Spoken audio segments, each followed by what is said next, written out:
Hi, everyone. Welcome to First and North. My name is Lou Canellis at Fox 32 in Chicago. Let's bring on the crew.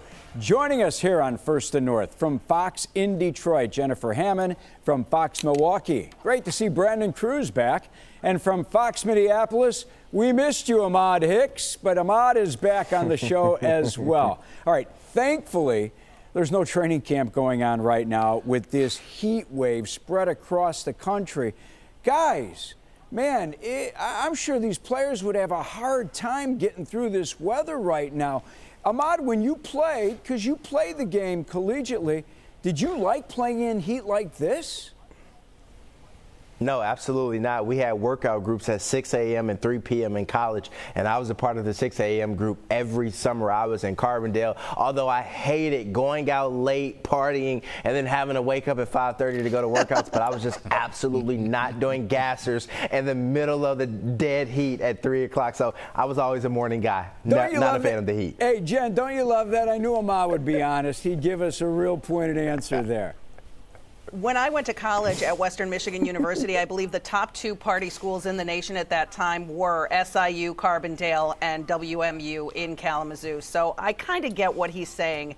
The only time I was out at 6 a.m. was when I was coming home from the night before, so I think you're doing pretty well there being up for practice. You want to jump in, Brandon? Where did you go to college, and were you partying until 6 in the morning as well? Yeah, I went to Long Beach State, and yes, I was out more till 6 and waking up at 6. Even able to sleep through the major earthquake in L.A. in 1994, probably because I was out a little late the night before. Oh, I love it. I was going to Loyola University here in Chicago. There was no partying. It was a commuter school. All right, let's get into the football talk.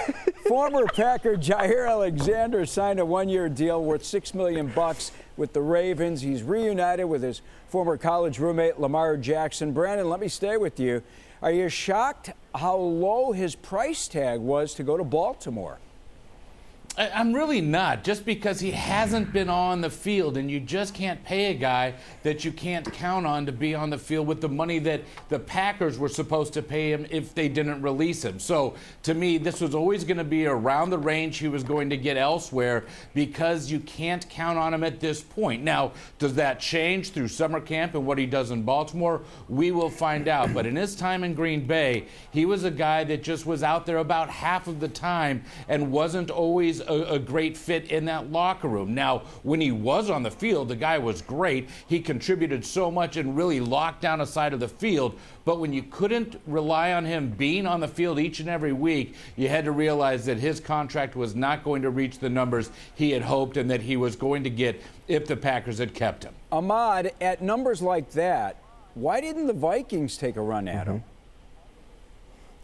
I think it just had to be all about the locker room fit, Lou. I mean, when you look at his talent, yes, it's there. Like Brandon said, though, when he's on the field, he's missed a significant amount of time the last couple of seasons. And I think for the Vikings and Brian Flores specifically, they want guys who are available. I mean, that's your best ability in the National Football League. And I think it also would send a stark message to the guys that they have in-house right now. Byron Murphy Jr. just got paid $60 million. They just brought in Jeff Okudah, and they also have, I just had his name, now I'm drawing a blank. Playing on the other side, Jaire Rodgers, Philadelphia Eagles former Super Bowl champ from this past season. So I think if you bring in a guy like Jaire Alexander, it sends a message to maybe Jeff and Isaiah that maybe they aren't the guy, and I don't think this is the time to be, taking a dent in their confidence. Brandon, come back with me, because last week we showed Mark Murphy with Lily Zhao breaking the huddle for his last mini camp. Now Ed Policy is set to take over, and he met with the media last week. Policy's not ready to offer contract extensions to head coach Matt LaFleur, executive VP Russ Ball, and GM Brian Gutekunst. He said, and I'm going to quote him here, all three of them are under multi-year contracts. We won't be doing anything going into this season. I think normally you have a pretty good idea of where that relationship is going when you have 2 years left. Not always, but normally. Now, he also said he doesn't generally believe an NFL head coach or general manager should work into the last year of their contracts as well without a new deal. So, Brandon, does this make the 2025 season a make it or break it for all three of those guys? I don't think so. I think this is just a matter of policy coming in, kind of explaining his thought process as they get to these points. But if you look at the success that these three together have had, there's no reason why the Packers won't try to make a deal after policy gets some time under him and gets into that position to see how things work in this organization under his leadership. And I think that's really the difference here. It isn't anything about not believing in these guys or putting them up in a situation where they are on the hot seat. It's more or less, I think, policy working his way into this role. And then it's also the other guys knowing that they still have multiple years left on their deal, that deals can be done following this season, maybe into next year. So to me, what this is just a very easy way in for policy and not wanting to step on any toes as the transition is being made. All right, makes sense. Speaking of the Packers, Caleb Williams at Fanatics Fest in New York City over the weekend and had some things to say about Packers fans. One of mine was probably at Green Bay. I mean, they suck, but it was after the game, after we won at Lambeau, 1-0 at Lambeau right now. Don't you just love Caleb adding to the simmering feud between the two teams, especially after Ben Johnson and Matt LaFleur traded shots during this offseason? At the end of the offseason program, guys, Ben Johnson said he was going to get away a bit, but also admitted that since, he was a quality control coach back in Miami, he really views the summer as a chance to get ahead. He's going to work at a quiet Hallis Hall the next 5-6 weeks, study film from around the league. Ben Johnson knows he's taken over a 12-loss team, plenty of work to be done, but what is as important as anything for Ben Johnson, it's building a relationship with Caleb Williams and putting together a scheme that puts Williams in position to succeed. Ben Johnson, he uses some choice words every day towards me, but he's tough, and I love him. He's awesome. It's been great being around him. We hang out in his office, and we just, we have lunch sometimes and things like that. We just, building this bond and relationship to be able to, last a while. And I know Bears fans, it's year after year typically, or every other year, where the Bears, coaches and quarterbacks specifically are in and out, and our goal is to be here for a while. So we've been building this bond and relationship, and it's been going well. Yeah, you can sense it that Williams has a relationship with Johnson already that he did not have with the coaching staff last year. Ben Johnson said the team got to know each other during the offseason program. They'll learn to trust each other during training camp, but his connection with Caleb Williams, that will be most important. Ahmad, how does this compare to what Kevin O'Connell is doing right now with J.J. McCarthy? I think they're honestly doing the same thing, Lou. I mean, when you talk about J.J. McCarthy and this injury that he suffered during the preseason last year, he was doing what Caleb Williams is doing now, going up to Coach O'Connell's office, having dinner with him. Coach O'Connell even said, entering offseason and entering OTAs this year, there was terminology and things that J.J. McCarthy knew. And he was like, how do you know this already? And so I think J.J. McCarthy is just a big student of the game. All his teammates rave about how much extra film work he's putting in, not only with Kevin O'Connell, but the defensive line, the defensive backs, the linebackers, and so on. So I think this guy's just a football junkie, and I think right now they're making up for lost time. And I have a feeling that JJ is staying around here in Minnesota, sticking his head in the facility quite a bit these next couple of weeks before training camp, and also getting in some throwing sessions with Justin Jefferson, who he said he wanted to make himself available for JJ McCarthy as he kind of progresses and ramps things up. So good signs to hear if you're a Vikings fan. I can't wait to talk to you about Justin Jefferson coming up later on in the show. All right, I want to bring in Jennifer Hammond as we go to Detroit. Hey, Jen, former Lions wide receiver Allen Robinson reflected on the early playoff exit against the Commanders. He had this to say. With a healthy team, I know a lot of people can try to say this, but I think last year, a healthy Detroit team, we win the Super Bowl. I mean, and again, that's easy to say sometimes, but as well as when you get into those kind of playoff games and situations when you're playing against a Jaden Daniels, you need everybody healthy. At the end of the day, if we had had Hutch healthy, if we had some of the players in the secondary healthy, we had We had CD. You know, he was hurt. Yeah. You know, some of our other linebackers. Liam was hurt. You know, we had. You know, so for us, you know, when you have and when you're playing against those kind of calibers of players that deep into the playoffs, you know, you need everybody. Jen, what do you think? You believe the Lions would have won the Super Bowl? Yeah. Yeah. Oh, my. Yeah. You know, I feel, well, I'm not going to go that far, thank you. But I do think, I've heard so many people say, and I've had so many debates with fans over the last however many months since they lost that game to the Commanders, that it was all about the injuries. Well, if they were only healthy.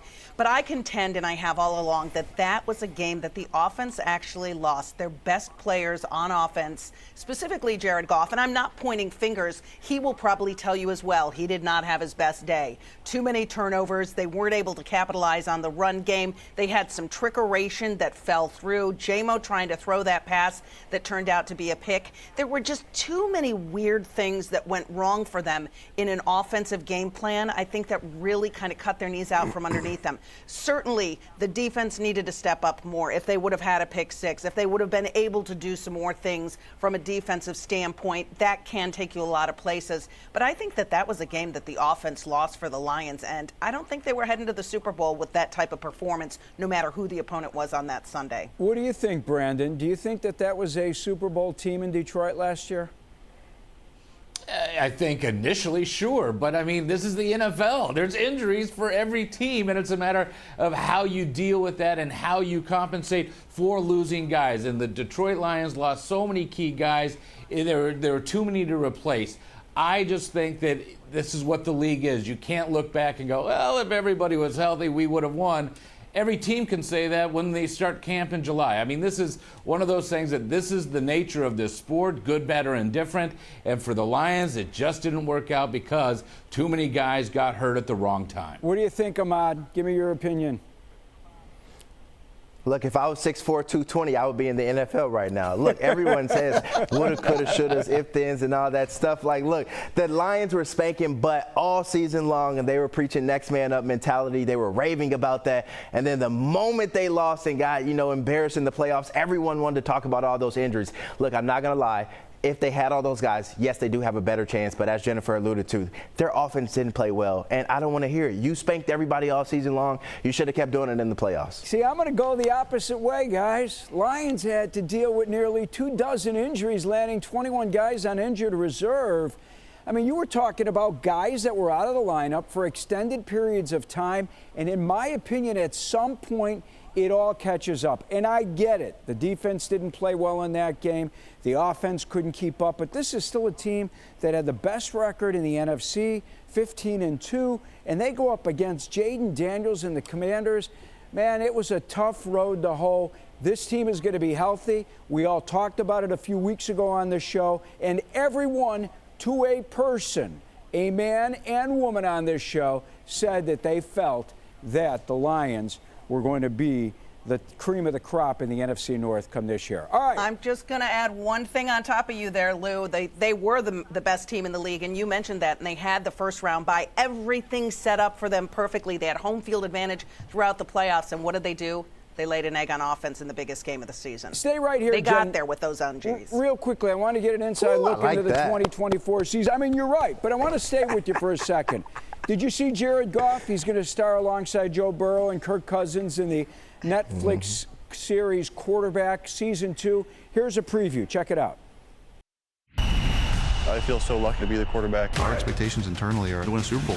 Does that make you nervous? No, Makes can't me a wait. little It'll be nervous. fun. A lot of people in my former organization may have thought I was being cast away, but I saw the opportunity I had here was special. I'd love to be the quarterback of this offense. It's just so much fun. Yeah, too bad, Tom. You're retired. This is what it feels like to truly be wanted. That's my quarterback. Let's go, baby! When the noise disappears, everything is falling right into place.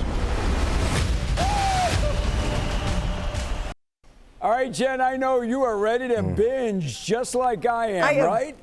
Goosebumps. Oh my. You know what? This is going to be fantastic, not only just for people in Detroit, the fans, the fandemonium that's already kind of ensuing as we get ready for this upcoming season, but also for people around the country to really get to know Jared Goff, because he's a funny guy. He is super intelligent, and he is a guy that still has a huge chip on his shoulder. And if that didn't tell you it right there, I don't know what would, but he is absolutely going to be a blast to watch. And his wife, Kristen, is about to have a baby. They're going to be parents, I think, before we see him again at training camp. He was a little cagey during the OTAs about when the due date was, but baby girl Goff is due any day now, really. So it'll be fun to watch. Can't wait to see the personality of Jared Goff. All right, guys, stand by. We need to take a timeout. How about Pro Football Focus released its list of the best duos at every position? You'll see where each of our teams stand. And one of the all-time greats announces this most likely will be his final season in the NFL. We'll tell you who when we come back here on First and North. Major League Baseball on Fox. What I'm doing, getting right to it. The money is talking, I'm flowing, it's coming in just how I do it. Oh my goodness! Major League Baseball all season long on Fox.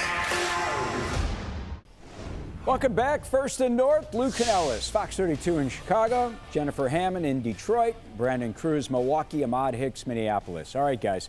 Pro Football Focus released the NFL's best duos at every position ahead of the 2025 season. I'm going to throw up a couple of them. And not shocking, Lions have the best running back duo with Sonic and Knuckles. Best wide receiver duo goes to the Bengals. I have an issue with that, and I'm sure Ahmad does. We'll hear from Ahmad in a second. Bears have the best guard duo in the NFL. Wow. And the Lions with the best safety duo. Let me go back to Ahmad. Ahmad, and you know I can't stand the Vikings. I'm sorry. But I will respect the Vikings here. Justin Jefferson and Jordan Addison over Jamar Chase and T. Higgins. I'm sorry.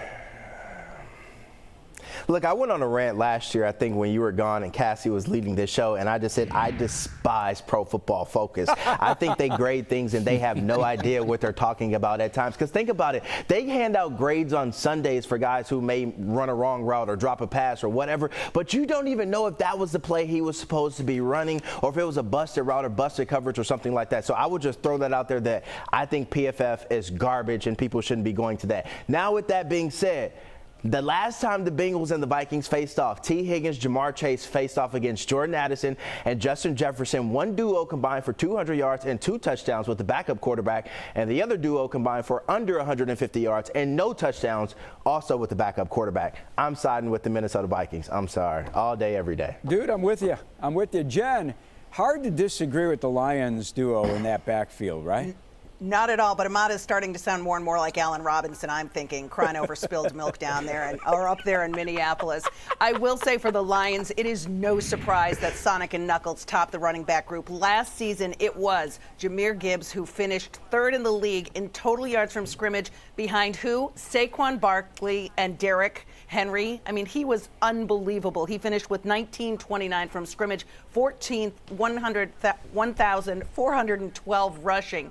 And already this year, he's got a bet with Amon-Ra St. Brown, who posed it to him, and he said, if you finish with 1,000 rushing and 1,000 receiving, I'm going to get you whatever he wants. And Gibbs to that said, I'm going to break his bank. Oh! So we'll see. I think these guys just have chips on their shoulders. They are so ready to go out and really prove that they are the real deal. They scare me, that's for sure. How about the Bears, the best guard duo in the NFL?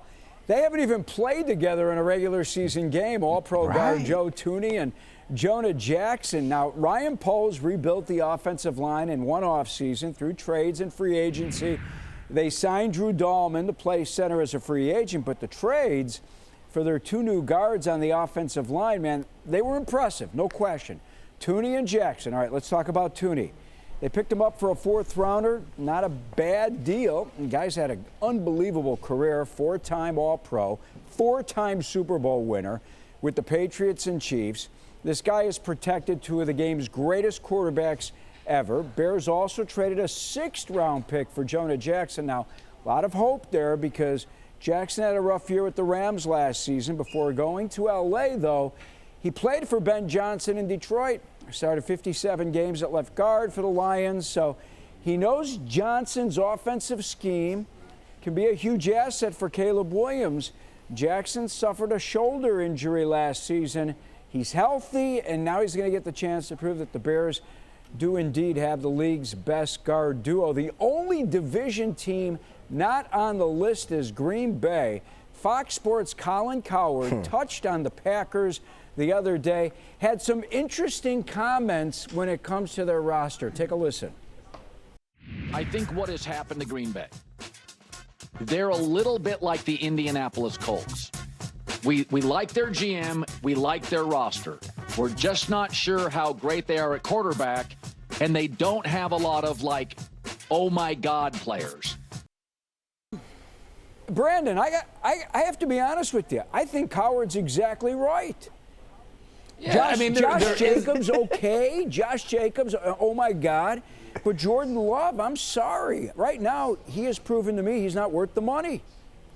No, right now this is the case. I would agree. I do think Josh Jacobs, though, was huge for this offense, as how many times he was able to get into the end zone and really lead the way. And he also leads the way in that locker room. He's a really strong leader for this team. I do think Jordan Love needs to emerge now. He has had a couple of seasons now, and if he can stay healthy, again, we're talking about the health of an NFL player at quarterback. But if he can stay healthy, then we can see what he can do. He does have multi-talented players on the outside, but they're not Justin Jefferson. You know, it's a matter of they have very good players. They don't have a great one. But, you know, what about their kicking duo?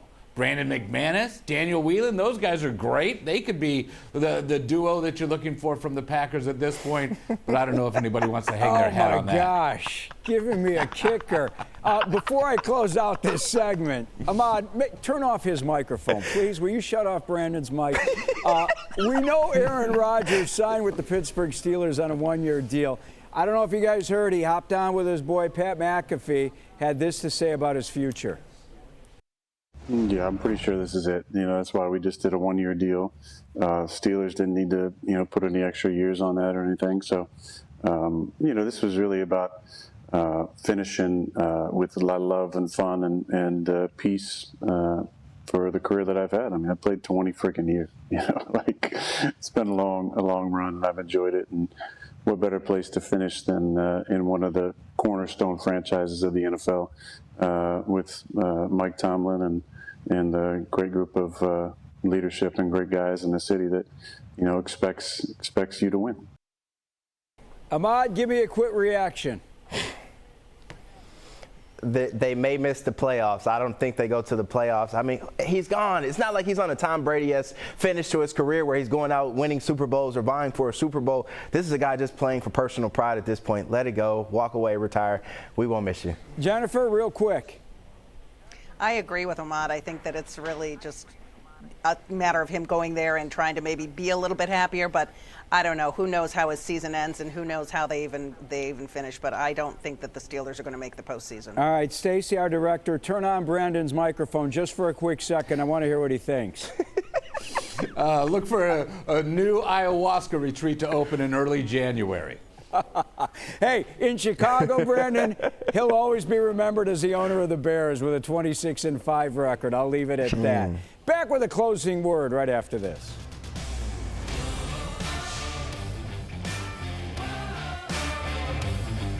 This is the future of golf. It all starts here. Live Golf on Fox.